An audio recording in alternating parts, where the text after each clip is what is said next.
I'm using GPT 5.4 in Visual Studio Code to vibe code some of the classic games, such as Tetris, Snake and Pac-Man. To use GPT 5.4 in VS Code, one option is to install the Codex extension. I show how to do this in a different video. Now, I've done this arcade coding challenge a number of times at this stage. The most impressive AI-generated version up to now has been by Claude Sonnet 4.5 using GitHub Copilot. I then also tried to create these games in GPT 5.3 Codex. That version was just a lot less impressive. Everything from the UI design being poor, the game's not working the first time around, and then Pac-Man just being a completely different game altogether. This is a vibe coding challenge, and the main aim is to be as high level as possible when giving the prompts. The only main constraint is that the project shell that I have already pre-created in Visual Studio, a .NET Razor Pages project. To start off things, it's going to be Tetris. Here's the game. Immediately on the homepage, you can see that the homepage is not really that impressive.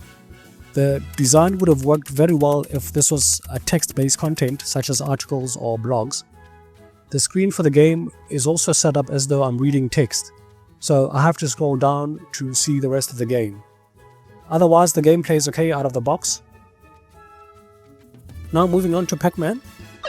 This was a complete fail in the version GPT 5.3, meaning the previous version. And in this case, for 5.4, the model does a much better job.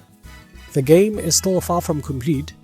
For example, the Ghost Gang doesn't seem to be actively chasing after Pac-Man. Then the boundaries at the bottom of the screen, and then you have overall just the graphics and visuals.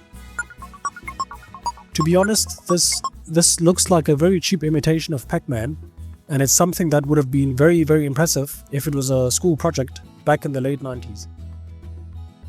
Space Invaders and Snake, those are okay. I mean, it's much simpler to create those games in any case. And now, my impressions of GPT 4.6 for vibe coding these classic games. I'm not really impressed.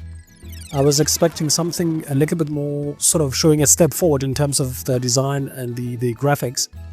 Most of the quick demos, if you are an average user, you're probably going to go straight to the chat version or the web-based version. So you're not going to be using VS Code or Visual Studio. Now those versions that you see on the web or on the chat versions are going to look very, very, very impressive.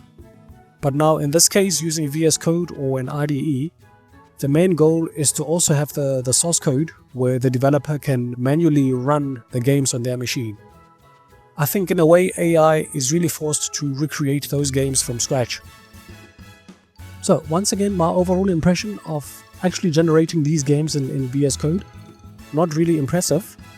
Also the fact that GPT 4.6 took quite a long time. It's about 90 minutes just to create all of these games.